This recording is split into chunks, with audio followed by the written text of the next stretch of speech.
नमस्कार, मैं प्रोफेसर रामबख्श, भारतीय भाषा केंद्र, जवाहरलाल नेहरू विश्वविद्यालय, नई दिल्ली। आज हम समकालीन साहित्य चिंतन में जॉर्ज लुकास की साहित्य दृष्टि विषय पर चर्चा करेंगे। इस इकाई के अध्ययन के उपरांत आप जॉर्ज लुकास की साहित्य संबंधी अवधारणाओं से परिचित हो सकेंगे, आलोचना के क्षेत्र में उनकी साहित्य दृष्टि का असर समझ पाएंगे और आने वाले समय की आलोचना पर इस दृष्टि का प्रभाव जान पाएंगे। जॉर्ज लुकास का जन्म 13 अप्रैल 1885 को हंगरी में बुडापेस्ट में हुए। ये हंगेरियन आलोचक माने जाते हैं और इनका जो प्रभाव है वो सारे पश्चिमी यूरोप में और सारे संसार में पड़ा, और क्योंकि इन्होंने कई नई बातें साहित्य के क्षेत्र में कही। ये अत्यंत प्रतिष्ठित साहित्य समीक्षक, कला शास्त्री और राजनीतिक कार्यकर्ता थे और पश्चिमी मार्क्सवाद को स्थापित करने में इनकी बड़ी भूमिका मानी जाती है। हालांकि इन्होंने साहित्य और सौंदर्य शास्त्र पर बड़ी महत्वपूर्ण बातें कही है, लेकिन ये साहित्य के विद्यार्थी नहीं थे। दरअसल इन्होंने 1906 में राजनीति शास्त्र में पीएचडी की उपाधि प्राप्त की थी और एक तरह से वो संपूर्ण समाज को इसके माध्यम से समझना चाहते थे। और उस समय के लुकास की विशेषता ये भी है कि जिस समय लुकास का विकास हो रहा था, उस समय के जितने बड़े बुद्धिजीवी थे यूरोप में, जो बड़े चिंतक थे, विचारक थे, उनके संपर्क में वो थे। जिनमें से अगर आप देखें तो कार्ल मानहाइम, जो बड़े प्रसिद्ध समाजशास्त्री थे, उनके संपर्क में थे। ये अर्नेस्ट ब्लॉक के संपर्क में थे और एक संडे सर्किल नाम का एक स्टडी सर्कल जैसा कुछ ये लोग विद्वान लोग मिलकर चलाया करते थे। ये इसके बड़े सक्रिय सदस्य थे और इस सर्कल की विशेषता ये थी कि इसके अंदर सिर्फ साहित्य और कला पर बात नहीं होती थी, संपूर्ण जीवन को समझने की ये लोग कोशिश करते थे। तो ये एक तरह से जीवन को और जीवन के यथार्थ को समझने, संपूर्णता में जो समझने का जो लुकास का प्रयास था, वही आगे चल कर के उनके दृष्टि को विकसित किया। दार्शनिकों के हेगल से बहुत प्रभावित थे, कांट के दर्शन के बड़े भारी जानकार थे और इस दूसरी तरफ समाजशास्त्रियों के संपर्क में थे, अर्थशास्त्रियों के संपर्क में थे, बाद में मार्क्स के संपर्क में आए। 1918 में ये कम्युनिस्ट पार्टी के सदस्य बने, हंगरी की कम्युनिस्ट पार्टी के, और फिर उसके बाद में कई तरह की गतिविधियों में ये शामिल रहे, जिसके कारण 1919 में इनको गिरफ्तार कर लिया गया। और बाद में बहुत वहाँ के बुद्धिजीवियों ने अपील निकाली और कहा किसी तरह से कि इनको जॉर्ज लुकास को बचाओ। फिर जॉर्ज लुकास को छोड़ा गया और फिर ये किसी राजनीतिक काम में लगे गए। 1956 में जो हंगरी में सोवियत रूस के विरुद्ध जो आंदोलन हुआ था, ये उसके हिस्सा थे और बाद में ये मंत्री भी बने। और फिर जब ये सरकार बदल गई तब उसके बाद वो वहाँ से हट गए। फिर कुछ समय के लिए ये रूस गए। 1930 के आसपास सोवियत संघ में इनको बुलाया गया, वहाँ पर गए और मार्क्स एंगल्स जो इंस्टीट्यूट है, बड़ा प्रसिद्ध इंस्टीट्यूट, उस इंस्टीट्यूट के अंदर इन्होंने काम किया और मार्क्स की जो प्रारंभिक लेखन था उसका उन्होंने वहाँ पर अध्ययन किया, जो किताबें उस समय प्रकाशित नहीं थी।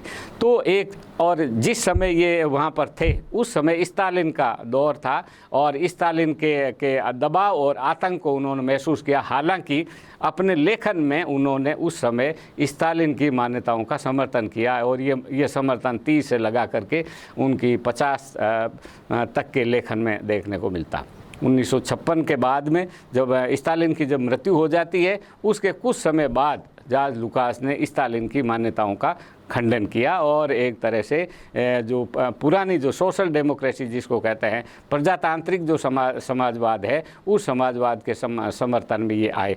तो एक तरह से कहा जा सकता है कि दैनंदिन जो राजनीतिक गतिविधियां थी उसके अंदर ये शामिल थे और चिंतन के स्तर पर जो भी उस समय का प्रमुख चिंतन क्षेत्र था, जगह थी, वहाँ पर ये रहे और तरह तरह से अपने जीवन को उन्होंने विविध अनुभवों के बीच में रखा। इन विविध अनुभवों के बीच भी उनका जो लेखन कर्म है वो चलता रहा। ये महत्वपूर्ण है, किस तरह से एक व्यक्ति राजनीति में रहते हुए, राजनीति की दैनिक गतिविधियों में शामिल रहते हुए साहित्य और कला और संस्कृति और समाज विज्ञान के बारे में गंभीर चिंतन विचार कर सकता है। इसका उदाहरण जॉर्ज लुकास का जीवन हम मान सकते हैं। उनकी जो आरंभिक रचनाएं हैं उस पर हेगल का प्रभाव है, जिसमें soul and form, theory of novel, tactics and ethics, ये 3-4 जो किताबें हैं उन किताबों पर इनका असर, बड़ा लंबा उनका लेखन है, काफ़ी विस्तृत 25-30 बड़े मोटे मोटे ग्रंथ और विविध विषयों पर उनके लिखे हुए ग्रंथ आप हमको मिलते हैं, जो समाज विज्ञान और मानविकी से जुड़े हुए जितने शास्त्र, जितने मुद्दे हैं उन पर उनकी राय है। तो एक चिंतक विचारक के रूप में साहित्य की दृष्टि से उनको क्या महत्वपूर्ण है ये हमें जानने की ज़रूरत है, लेकिन इस जानने के साथ उनके जीवन का जो घटनापूर्ण जीवन है उस जीवन को भी हमें ध्यान में रखना चाहिए, और किस तरह से उन्होंने बड़े से बड़े चिंतक के साथ में एक विचार विनिमय का दौर जारी रखा। माने जब मार्क्सिज्म के में वो दीक्षित हो रहे थे, वो साथ थे, तब भी उन्होंने अस्तित्ववाद पर काम किया और सार्त्र के संपर्क में आए, सार्त्र से उनकी चर्चा हुई। तो ये जो विविध अनुभव है उनके, इन अनुभवों ने उनकी एक समग्र दृष्टि का विकास किया। उनकी जो केंद्रीय साहित्यिक स्थापनाएं हैं, अगर हम उन पर बात करें तो सबसे केंद्रीय स्थापना जो मार्क्सवादी साहित्य दृष्टि की सामान्य केंद्रीय विशेषता है वो ये यथार्थवाद पर बल देना। मार्क्स ने अपने चिंतन में किसी अंश पर समग्र की प्रभावी सत्ता का सारभूत तत्व हीगल से ग्रहण किया था। लुकाच ने जोर देकर कहा कि दर्शन की ये द्वंद्वात्मक प्रणाली न सिर्फ किसी समाज के आर्थिक ढांचे के विकास को समझने के लिए उपयोगी है, बल्कि उस समाज में साहित्य और संवेदना के विकास को समझने के लिए भी कारगर है। यथार्थ को उसकी समग्रता में पकड़ना तब भी संभव है जब उसके प्रति व्यक्तिगत दृष्टि का अतिक्रमण किया जाए। कोई भी जो व्यक्ति है, चाहे वो अलग थलग पड़ा हुआ पूंजीपति हो या टूटा हुआ बिखरा हुआ जो मजदूर हो, उसकी दृष्टि से अगर आप देखोगे तो व्यक्ति अपनी दृष्टि से देखेगा कि मुझे ऐसा ऐसा दिखाई दे रहा, वो उसकी समग्र दृष्टि नहीं है। समग्र दृष्टि समाज और जीवन को उसकी समग्रता के सार तत्व के साथ में उसे समझने की जरूरत है कि इस समाज का सार तत्व क्या। बाहर जो आपको उदाहरण छोटे मोटे समाज के जीवन के दिखाई देते हैं वो विवरण को बल देते हैं कि इस तरह की घटना ये घटी, ये घटी, ये घटी। इन सारी घटनाओं के मूल में एक कोई लॉजिक होता, एक कोई तर्क होता, एक कोई आधारभूत मान्यताएं होती। उस मान्यताओं को जो पकड़ता है वो लुकाच के अनुसार यथार्थवादी है, और इसलिए यथार्थ की समग्रता का ज्ञान ही श्रमिक वर्ग की चेतना और उसका नेतृत्व करने वाले संगठन के लिए महत्वपूर्ण है। लुकाच के अनुसार समग्रता का ये ज्ञान ही उस क्षमता का विकास करता है जो अपने को या अपनी कार्रवाई के किसी क्षण को पृथक घटना मानने के बजाय समग्रता के पल का, समग्रता की प्रक्रिया का हिस्सा मानती है, और ये स्पष्ट करती है कि विजय के मार्ग में पराजय एक अवस्था है, हताशा नहीं। यथार्थ की समग्रता का ये ज्ञान साहित्य की अध्ययन की दृष्टि से भी महत्वपूर्ण है। ये जो साहित्य को समग्रता में समझने की दृष्टि है, इसके साथ में एक और बात भी है, चूँकि जैसा पहले हम चर्चा कर चुके हैं कि उनकी जो राजनीतिक गतिविधियां हैं वो राजनीतिक गतिविधियां साहित्य और कला को समझने की एक दिशा देती, साथ ही इससे उनकी राजनीति को भी सजने संवरने का एक मौका भी मिलता है। इसलिए एक राजनीतिक कार्यकर्ता का चिंतन भी है लुकाच का, और लुकाच सिर्फ जो है वो बौद्धिक विमर्श तक, बौद्धिक चर्चा तक अपने आप को सीमित नहीं रखते, और इसीलिए दृष्टि जो है किसी साहित्यिक कृति को सामाजिक ऐतिहासिक समग्रता में स्थापित करके उसका मूल्यांकन करने की हिमायत तो करती है, मगर वह उस कला प्रक्रिया को पूरी तरह नज़रअंदाज कर देती है, जिसके चलते उसी साहित्यिक कृति के भीतर रचनाकार किसी अनुभव को समग्रता में रचता है। जिस तरह कोई राजनीतिक संगठन ऐतिहासिक परिस्थितियों का उत्पादन भर नहीं होता बल्कि उन परिस्थितियों को बदलने की सक्रिय कोशिश भी करता है, उसी तरह लेखक भी अपने समय का उत्पाद भर नहीं होता बल्कि अपने समय को संपूर्णता में समझने का सक्रिय प्रयास भी करता है। माने सिर्फ हम ग्रहण नहीं करते, हमने समग्रता में सिर्फ देखा नहीं है, उस देखे हुए को रचनाकार फिर से रचता है, और उसको फिर से जो रचने वाली जो चीज़ है वो महत्वपूर्ण है, और उसके कारण चीज़ें समग्रता में आती है। और इसलिए लुकाच ने मिथ्या चेतना और वर्ग चेतना के बीच में फ़र्क किया कि ये जो मिथ्या चेतना है, समाज को समझने का जो अनुभववादी तरीका है, वो हमारे मन में मिथ्या चेतना जागृत करता है, और वर्ग चेतना आदमी अपने अध्ययन के द्वारा, पढ़ने के द्वारा, विचार के द्वारा, चिंतन के द्वारा अर्जित करता है। और इसलिए ये अर्जन करने की जो प्रक्रिया है, ये प्रक्रिया भी बहुत ही महत्वपूर्ण है। उदाहरण के तौर पर लुकाच ने द्वंद्वात्मक दृष्टि से शेक्सपियर के नाटकों का अध्ययन किया। उनका यह अर्थ नहीं है कि नाटक के केंद्र में तत्कालीन वर्ग संघर्ष है, इस वर्ग संघर्ष को नहीं दिखाना, बल्कि ये है कि नाटक का साहित्य रूप इतिहास के ग्रंथों से इतर पूरी विशिष्टता और अद्वितीयता के साथ इस संघर्ष को वो कैसे घनीभूत करता।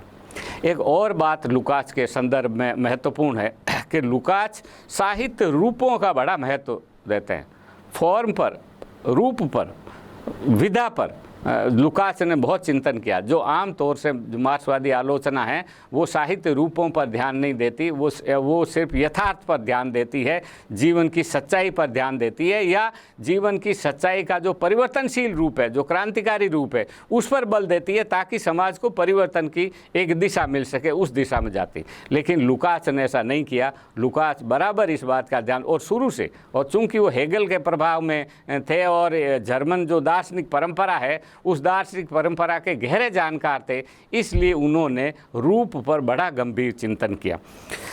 लुकाच के समूचे लेखन में साहित्य रूप के वैशिष्ट्य के प्रति झुकाव दिखाई देता। प्रथम विश्व युद्ध के दौरान लुकाच हीगल से प्रभावित the soul and the form, theory of novel जैसे उनके आरंभिक ग्रंथ इसी समय लिखे गए। साहित्य रूपों का विकास इन दोनों किताबों के अध्ययन का केंद्र बिंदु है। यद्यपि द थियरी ऑफ नॉवल अपने अमूर्त विवरणों और प्रगीतात्मक शैली के चलते कई जगह बोझिल हो गई है, फिर भी वे यथार्थ की समग्रता की अवधारणा के विकास में लुकाच के विचारों को समझने में सहायक है। हेगल के प्रभाव के कारण लुकाच ने साहित्य रूपों के ऐतिहासिक युगों के समक्ष उपस्थित किया, और इस तरह आधुनिक युग की तुलना में जो प्राचीन कलाएं, प्राचीन जो सभ्यता थी वो कम विकसित थी। अब आजकल हमारा बहुत विकास हो गया, तो चूंकि कम विकसित कलाएं थी इसलिए दूसरे तरह के वो साहित्य रूप हमारे सामने आए। उनका संबंध था वो एक बंद सभ्यताओं के पतन के बाद, जिसको वो बंद सभ्यताएं शब्द कहते हैं कि पूरा एकदम हमें बाहर का कोई प्रभाव ग्रहण नहीं करना, उसके बाद उनका जब पतन हुआ तब साहित्य रूपों ने अपना रूप ग्रहण किया। ज्यों ज्यों समाज का विकास हुआ, परिवर्तन हुआ, उस परिवर्तन के साथ जो साहित्य की विधाएं हैं उन विधाओं में भी परिवर्तन होता है, और इस शास्त्र को लुकाच बहुत अच्छी तरह से समझते थे। चूंकि लुकाच के ऊपर हीगल का प्रभाव था, और हीगल के प्रभाव के कारण जो वैचारिक और भावात्मक ऊष्मा जिसका महत्व होता है, उस महत्व की तरफ भी उन्होंने बराबर ध्यान दिया और उस रूप पक्ष पर भी ये मनन किया। लुकाच ने नाटक और उपन्यास को भी अंतर किया। उनके अनुसार नाटक घटनाक्रम की समग्रता को अभिव्यक्त करता है, यानी नाटक एक बंद दायरे से किसी घटना का विस्तार से वर्णन देता है, जबकि उपन्यास वस्तुगत परिस्थितियों को उसकी विविधता और समृद्धि के साथ चित्रित करता है। और इसके लिए उन्होंने शेक्सपियर के किंग लियर और टॉमस मान के उपन्यास की तुलना करके उन्होंने बताया कि किस तरह नाटक से उपन्यास अलग होता है, और उपन्यास के अंदर किस तरह से विविध अनुभव गूंथे हुए हमारे सामने आते हैं और वो नाटक से अधिक प्रभावशाली होते हैं। इसके बाद में लुकाच ने एक बहुत महत्वपूर्ण किताब लिखी थी, इतिहास और वर्ग चेतना। ये किताब बड़ी चर्चित रही और इनमें कई नई बातें सामने आई, और उस समय की सोवियत सत्ता के जो बुद्धिजीवी थे उन्होंने कहा ये अति वामपंथी है, और इस पुस्तक को उन्होंने निरस्त किया था। लेकिन लुकाच के अपने जीवन को या उनके साहित्य दृष्टि को समझने के लिए ये जो पुस्तक है ये बड़ी महत्वपूर्ण है।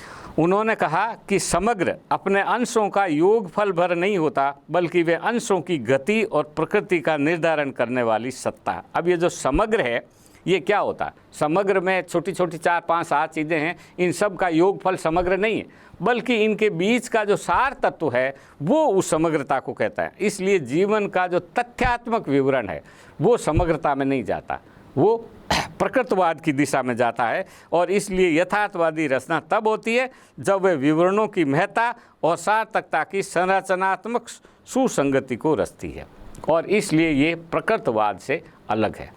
लुकाच ने प्रकृतवाद पर भी बहुत गहरा चिंतन किया है। वो कहते हैं कि प्रकृतवाद के अंदर होता यह है कि जो बाहरी जीवन है उसको अगल बगल कोलाज की तरह एक जगह से दूसरी जगह साथ साथ रख दिया जाता है। तो जो चीज़ें साथ साथ रख दी गई है कि एक आदमी यहाँ गया, साइकिल पर गया, साइकिल पर ये था, सामने से ये व्यक्ति आया, इधर ठेला था, इधर सड़क थी, इधर यातायात चल रहा था, ये सब बातें विवरण उनका आ गया। ये प्रकृतवाद है, ये यथार्थवाद नहीं है। इन सब के भीतर कोई एक नियम है, कोई एक आधार है, कोई एक चिंतन है, उस चिंतन के कारण कोई कृति यथार्थवादी बनती है। फिर दूसरी बात वो कहते हैं कि ये जो घटना है, ये जो विवरण है, ये विवरण किसी दिशा में आगे बढ़ता है, कि विकास करता है। एक जगह यथार्थ कहीं स्थिर रूप में नहीं रहता कि ये मैंने देखा और यही सच है, जबकि सच ये है कि यथार्थ परिवर्तित होता रहता है, बदलता रहता है, और बदलने की उस दिशा की तरफ लेखक संकेत करता है। लेखक को पता होता है और लेखक चित्रित कर रहा होता है कि ये यथार्थ है और जो परिवर्तनशील है, तो ये जो परिवर्तन है ये सही दिशा में है कि गलत दिशा में। अगर लेखक को परिवर्तन की सही दिशा की जानकारी है तब हम मानते हैं कि लेखक बहुत बड़ा है। अगर लेखक ने गलत दिशा के अंदर जानकारी दे दी तब हम उसकी तारीफ नहीं करते। अब से 50 साल पहले प्रेमचंद ने जो उपन्यास लिखे थे, उन्होंने समाज की गति का एक ढंग से दिशा दी। उसमें से बहुत सारी बातें आज हमको सही लगती है। जब आज हमको सही लगती है तो उस समय उन्होंने उस यथार्थ को देखा, और तब हम कहते हैं कि प्रेमचंद की जो है ना बड़ी दूरदृष्टि थी, और उन्होंने देखा था कि किस तरह से आगे आने वाले ज़माने में जो ये वकीलों का जो महत्व है ये बढ़ेगा और ज़मींदारों का जो महत्व है वो समाप्त हो जाएगा। तो एक पतनशील वर्ग एक विकसित वर्ग, इसकी उनको समझ थी। ये समझ लेखक में जब आती है तब वो यथार्थवादी लेखक होता है। और ये अगर समझ नहीं आती और जीवन का वर्णन विवरण अगर वो प्रस्तुत कर देता है तो वो रचनाकार प्रकृतवादी कहलाता। लुकास ने इसीलिए एक तो प्रबोधन काल का जो समय था फ्रांस का, जो बहुत ही महत्वपूर्ण यूरोपीय इतिहास का है, उसके लुकास बड़े भारी समर्थन थे। दूसरा, उन्होंने मनुष्य के व्यक्तित्व को विकसित किया उसमें, और मानव व्यक्तित्व के विकास के हिसाब से वो जो प्रबोधन का काल है वो बहुत महत्वपूर्ण। एक और बात यथार्थवाद के संदर्भ में इस प्रकृतवाद के अलावा लुकास ने यथार्थवाद के दो मोटे भेद किए, एक आलोचनात्मक यथार्थवाद और दूसरा समाजवादी यथार्थवाद। आलोचनात्मक यथार्थवाद की धारणा का पोषक है कि बुर्जुआ वर्ग अभी भी समाज के निर्माण में सकारात्मक भूमिका का निर्वाह कर सकता। और जब द्वितीय विश्व युद्ध शुरू हुआ तो उस विश्व युद्ध के समय में लुकास उन लोगों के साथ थे जिन्होंने कहा भाइयों बाकी वर्ग संघर्ष तो होगा, ठीक है, हम बाद में संघर्ष कर लेंगे, इस समय शांति की सबसे अधिक ज़रूरत है। तो लुकास शांति के पक्षधर थे कि इस समय का जो मुख्य अंतर्विरोध है वो युद्ध और शांति। ये जो यूरोप में लगातार जो बम गिरे जा रहे हैं, जनता का जो संहार किया जा रहा है, ये संहार जो है ये मिटना चाहिए। तो जो कहना चाहिए सक्रिय राजनीति में लुकास उन मंचों के साथ, उन लोगों के साथ जुड़े थे जो इस युद्ध को समाप्त करना चाहते थे और संसार को शांतिमय बनाना चाहते थे। लेखन के स्तर पर भी उनके मन में वो उदारता आई, और जिसको बाद में कुछ लोगों ने कहा कि तो संशोधनवाद इनके अंदर विकसित हो गया। और इसीलिए उन्होंने इसी एक समझ के कारण उन्होंने स्टालिन की जो जदानोव की जो धारणा थी यथार्थ संबंधी कि समाजवादी जो लेखक है उनको इस समाजवादी सरकार के कार्यों की तारीफ करनी चाहिए, उनके समर्थन में लिखना चाहिए ताकि समाजवादी व्यवस्था मजबूत हो। लुकास ने इसका कभी समर्थन नहीं किया। लुकास ने कहा कि नहीं, आपको जो जीवन का यथार्थ है उस यथार्थ का आपको वर्णन करना चाहिए। और इसलिए उन्होंने सोल्जनित्सिन की, जो सोवियत संघ में बिल्कुल स्वीकृत लेखक नहीं है, सोल्जनित्सिन की तारीफ की। और लुकास ने अंत में उसके बारे में लिखा कि इन्होंने एक नया यथार्थवाद हमारे सामने रखा जो न आलोचनात्मक यथार्थवाद है न समाजवादी यथार्थवाद है। तो अपनी मान्यताओं से भी बहुत बार वो छेड़छाड़ करते थे, कई बार अपनी मान्यताएं बदल देते थे। संभव है कि बाद के दिनों में अगर लुकास रहते तो उनकी मान्यताओं में और भी कुछ परिवर्तन हो सकता था या हम देख सकते थे। अत्यंत पढ़े लिखे व्यक्ति थे, अत्यंत जानकार व्यक्ति थे, अत्यंत चिंतनशील व्यक्ति थे, इसलिए वो चीज़ों को बहुत बारीकियों से देखते थे। और इसीलिए उन्होंने इस धारणा के संदर्भ में माना समाजवादी यथार्थवाद का बहुत ज़्यादा समर्थन पहले भी नहीं किया था। वो कहते थे कि आलोचनात्मक यथार्थवाद है, यही यथार्थवाद सही है, यही यथार्थवाद अच्छा है। और इसलिए उन्होंने यूरोपीय उपन्यासों में जब यथार्थवाद की परंपरा का विश्लेषण किया तो 19वीं शताब्दी के उपन्यासकारों की उन्होंने तारीफ़ की, टॉमस मान की उन्होंने तारीफ़ की, बाल्जाक की उन्होंने तारीफ़ की। बाल्जाक की तारीफ़ जो है वो मार्क्स ने भी की थी। जोला की तारीफ़ नहीं की क्योंकि जोला प्रकृतवादी थे। तो आपके पसंद के जो लेखक हैं वो आपके सिद्धांत को पुष्ट करते हैं। तो उन्होंने थोड़ा उदारता, जिसको कहना चाहिए साहित्य में, साहित्य जिस उदारता की मांग करता है उस उदारता की तरफ जॉर्ज लुकास का लगातार ध्यान रहा। हालांकि अपने मतभेद को भी वो खुलकर अभिव्यक्त करते थे, और जब आधुनिकतावाद का चिंतन आया तब उन्होंने आधुनिकतावाद का समर्थन नहीं किया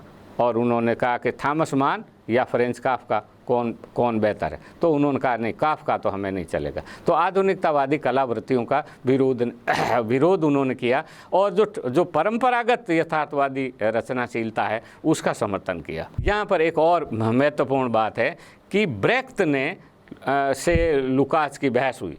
ब्रेख्त भी मार्क्सवादी विचारक थे और उन्होंने कहा कि नहीं, ये जो आधुनिकतावाद है, इस आधुनिकतावाद के अंदर भी कोई बहुत महत्वपूर्ण चीज़ें हैं और आप इनको इस तरह से खारिज कैसे कर सकते हैं।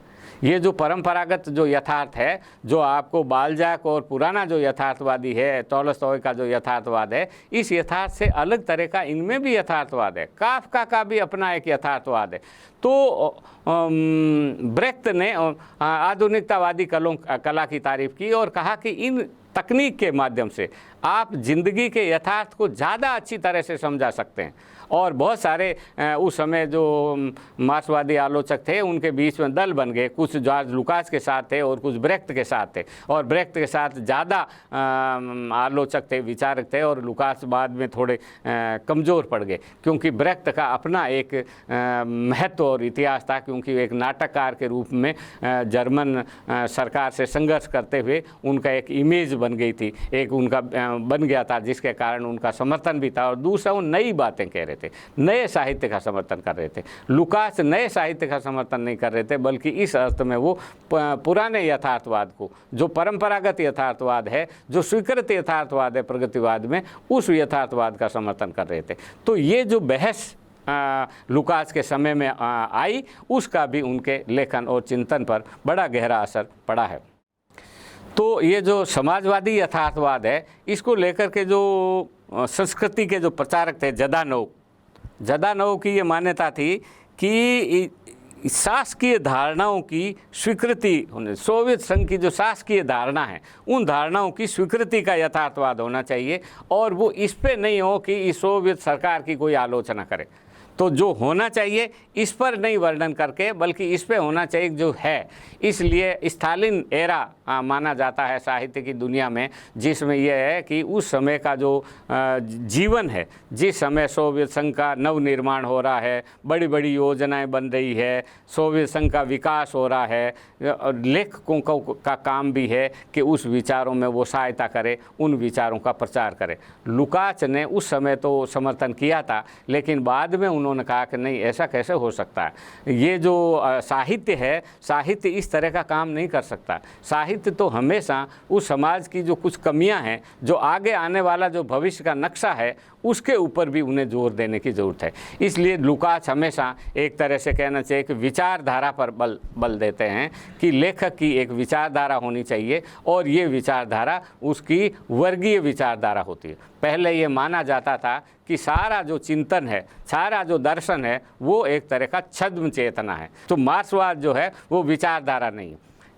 लुकास ने कहा कि नहीं, मार्क्सवाद भी एक तरह की विचारधारा है, जो सर्वहारा वर्ग की विचारधारा, और सर्वहारा वर्ग की विचारधारा इसलिए है कि सर्वहारा वर्ग ही संपूर्ण समाज को संपूर्णता में देख सकता है, और संपूर्णता में देखने की ये जो कला है, वो ही कला उसे साहित्य में आगे बढ़ाती। हालांकि अब तक के इतिहास में कोई ऐसा बड़े रचनाकार नहीं आए जो, जिसे कहना चाहिए, जो सर्वहारा वर्ग से में पैदा हुए हों और सर्वहारा वर्ग की विचारधारा को पूरी तरह से अभिव्यक्त किया हो।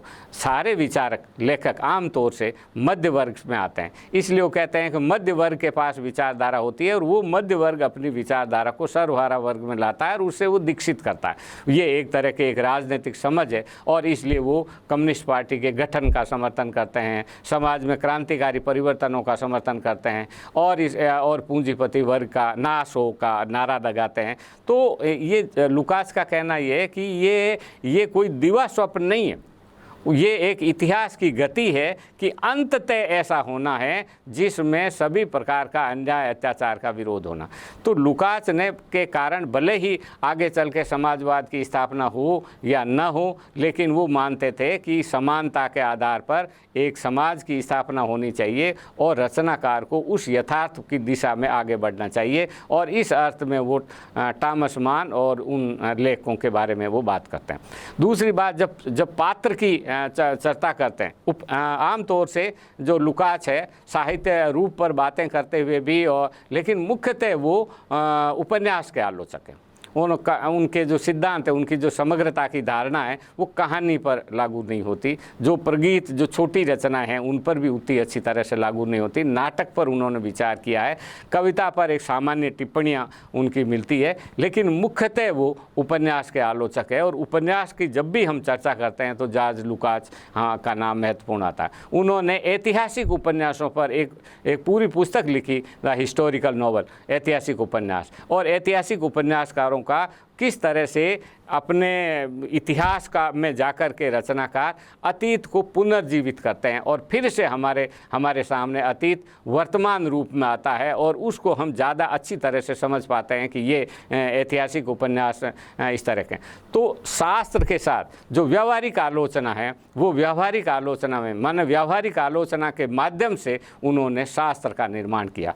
कई बार ऐसा होता है कि आलोचक सौंदर्य शास्त्री आमतौर से होते हैं कि व्यवहारिक आलोचना नहीं करते, वो अपना एक सिद्धांत देते हैं, लेकिन उस सिद्धांत को किस तरह से रचना के अंदर फलीभूत होता हुआ दिखाया जाए, किस तरह से रचना में घटित होता हुआ दिखाया जाए, ऐसा वो नहीं दिखाते हैं। और जो व्यवहारिक आलोचना करते हैं वो सिद्धांतों का बड़ा यादृच्छिक उपयोग करते हैं। अगर कोई सिद्धांत उनका किसी एक जगह पर काम आता है तो उसका वो उपयोग करते हैं, और जिसका नहीं आता उस सिद्धांत को वो छोड़ देते हैं। तो ये सिद्धांत और व्यवहार की जो एकता है वो किसी भी दर्शन के लिए और साहित्य समीक्षक के लिए बड़ी चुनौती है, और इस चुनौती का उन्होंने सामना किया और अपने जो सिद्धांत थे, जो उनकी जो समग्रता की, टोटलिटी की जो धारणा थी, उस धारणा को उन्होंने उपन्यासों की, यूरोपीय उपन्यासों की आलोचना के संदर्भ में हमारे सामने रखा। कविता पर कितना लागू होता है, कितना नहीं लागू होता, और किस तरह से ये सारा शास्त्र लागू हो सकता है कि नहीं हो सकता, ये एक विवाद का विषय हो सकता है, क्योंकि यथार्थवाद सामान्यतः ये उपन्यासों की आलोचना, लेकिन उपन्यास की आलोचना में जॉर्ज लुकास की यथार्थवाद और समग्रता की जो धारणा है वो स्वीकृत हो चुकी है। हालांकि आधुनिकतावाद के संदर्भ में लुकास की मान्यताएं आजकल अब पुरानी मानी जाती है, और कोई भी आलोचक उन मान्यताओं को बहुत गंभीरता से अब नहीं लेते, क्योंकि आधुनिकतावादी जो कला है वो आगे बहुत अलग अलग तरह से विकसित हो गई है और उसके कई रूप हमारे सामने आ चुके हैं। उन सब रूपों को अगर हम समेट करके और साहित्य को देखने की कोशिश करें तो उन्हें समझने के लिए लुकास की जो आलोचना है वो हमारी मदद नहीं करती। और क्योंकि इस लेख आधुनिकतावादी कला की मार्क्सवादी दृष्टि से भी आगे बहुत व्याख्याएं हुई है, और गैर मार्क्सवादी आलोचकों ने भी संरचनावाद और उत्तर संरचनावाद के द्वारा कई विचारकों ने नई बातें हमारे सामने रखी। इसलिए एक सीमा के बाद लुकास की मान्यताएं बंद हो जाती है, समाप्त, उस पर विराम लग जाता है और साहित्य हमारा आगे बढ़ जाता है। और लेकिन अगर आप उसके पूरे क्रम को ध्यान में रखने लगे और एक शास्त्र का पूरा मुकम्मल ढांचा बनाने की कोशिश करें तो लुकास की मान्यताएं अभी भी हमारे लिए बहुत काम की हो सकती हैं। लुकास जदानोव से बहुत अधिक प्रभावित नहीं थे, बल्कि कुछ मान्यताओं में उन्होंने जदानोव की मान्यताओं का खंडन भी किया और बाद में तो बहुत अधिक विरोध किया।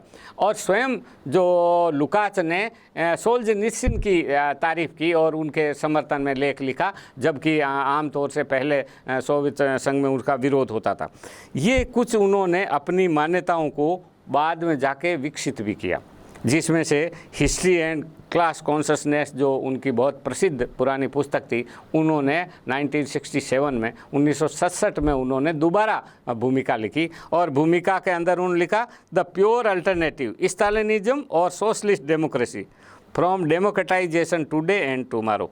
1968 में उन्होंने ये वक्तव्य दिया कि आपको स्टालिनिज्म चाहिए या जो है वो सोशलिस्ट डेमोक्रेसी चाहिए, समाजवादी जनतंत्र चाहिए या स्टालिन की तानाशाही का ये वक्तव्य चाहिए। और इस तरह से उन्होंने उस मान्यताओं का खंडन किया और हमारे सामने एक नए ढंग की चीज़ें रखी। स्वयं अपनी पुस्तकों पर, जो उनकी पुरानी बहुत लोकप्रिय पुस्तक थी, बड़ी प्रसिद्ध हुई थी, उसके विचारों का भी उन्होंने खंडन किया। तो हम कह सकते हैं कि लुकास के चिंतन में विकास होता है। कई बार हम अगर आप विकास नहीं भी कहें तो हम कह सकते हैं कि परिवर्तन बहुत होता है उनमें, और ये परिवर्तन कई बार आगे पीछे की स्थिति में आता है। कई बार वो पुरानी मान्यताओं की तरफ लौटते हैं। जब हेगल का प्रभाव आता है बाद में, तो वो जाकर के अस्तित्ववादियों पर किताब लिखते हैं, वो नीत्शे पर चर्चा करना चाहते हैं और अपने समय के उन सारे जो दार्शनिक विचारक थे जिनका यूरोपीय दर्शन पर उस समय प्रभाव था,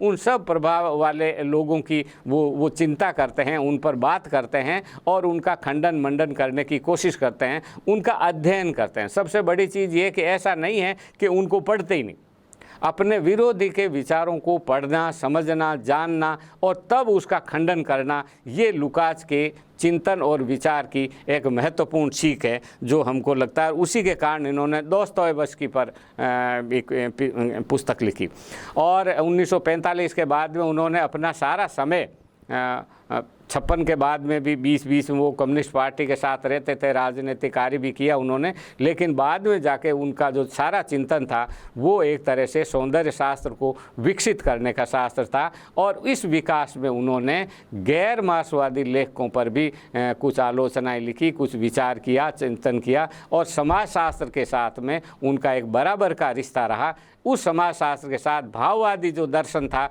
उस दर्शन का उन्होंने तालमेल बैठा। बहुत बार वो मार्क्स के विचारों से असहमत होते हैं, बहुत बार वो लेनिन के विचारों से असहमत होते हैं और स्टालिन की वो बहुत बार आलोचना भी करते हैं, नई बात कहने की कोशिश करते हैं ताकि एक समग्र साहित्यिक दृष्टि का विकास हो सके। ये समग्र साहित्य दृष्टि स्वयं लुकास अपना बना तो नहीं पाए, लेकिन उनकी एक दिशा हमको देखने को मिलती है जिसके माध्यम से हम ये समझ सकते हैं कि साहित्य के प्रति उनका जो सामाजिक यथार्थ के प्रति जो आग्रह है, उस आग्रह को उन्होंने देखा। और ये जो संपूर्णता की धारणा जिसे वो कहते हैं, टोटलिटी की धारणा, इसका निर्णय कैसे होगा। आज हम जिसे समग्र मानते हैं, हो सकता है कि वो समग्र न हो। आज हम जिसे विकसित होने की अवस्था मानते हैं, भले ही लुकास ही मानते हो या स्वयं मार्क्स ने जो स्वप्न देखा था, वो स्वप्न तो उस तरह से कभी भी पूरा नहीं हुआ। तो ये जो समग्रता की जो समझ है, वो समग्र संपूर्ण नहीं है। इस पर एक प्रश्न लग गया आजकल।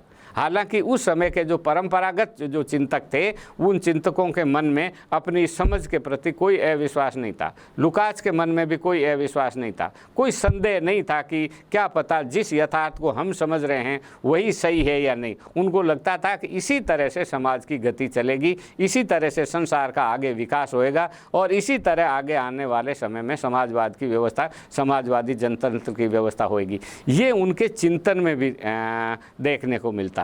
उनके सामने ये प्रश्न जो बहुत बाद में, यानी नए दौर में जो ये प्रश्न खड़ा हो गया और सोवियत संघ के विघटन के बाद में जब हम वापस जॉर्ज लुकास की रचनाओं का अध्ययन करते हैं, तब हमको ये दिखाई देता है कि काश लुकास के मन में भी अपनी समग्रता की मान्यता को लेकर के एक प्रश्न, एक संदेह की स्थिति उत्पन्न होती, तो हो सकता है कि कुछ और नई बातें वो कहते, जबकि उनके मन में कोई प्रश्न नहीं था। उनको ये था कि जो ये मैं मान रहा हूँ, जो ये चीज़ें हैं वही सही है और उसी समग्रता का लेखक को इसी तरह से विकास और वर्णन करना चाहिए। अपनी मान्यताओं के प्रति एक तरह का कहना चाहिए कि पक्का विश्वास जॉर्ज लुकास में भी था, अन्य लेखकों में भी था। जब ब्रेख्त से उनकी बहस हुई तो ब्रेख्त को लगता था कि मैं सही हूँ, लुकास को लगता था कि मैं सही हूँ, और इसलिए इन दोनों जो सत्यता का जो आग्रह है, इन आग्रह के कारण वो बहस हुई और उस बहस में दोनों ने अपने अपने ढंग से नई बातें कही और जिसके कारण समाजवादी यथार्थवाद या यथार्थवाद संबंधी हमारी ये जो समझ है साहित्य की, ये विकसित हुई। लुकाच का पूरा एक सौंदर्य शास्त्र है। इस सौंदर्य शास्त्र का विश्वव्यापी प्रभाव पड़ा। हंगरी के होते हुए भी पूरी दुनिया पर लुकाच को जाना पड़ा और समझा जाता है। आप उससे सहमत असहमत हो सकते हैं, लेकिन वो एक आलोचना का एक मान्य और स्वीकृत नाम है और उपन्यास की आलोचना के लिए तो आज भी वो सबसे महत्वपूर्ण और विश्वसनीय आलोचक है।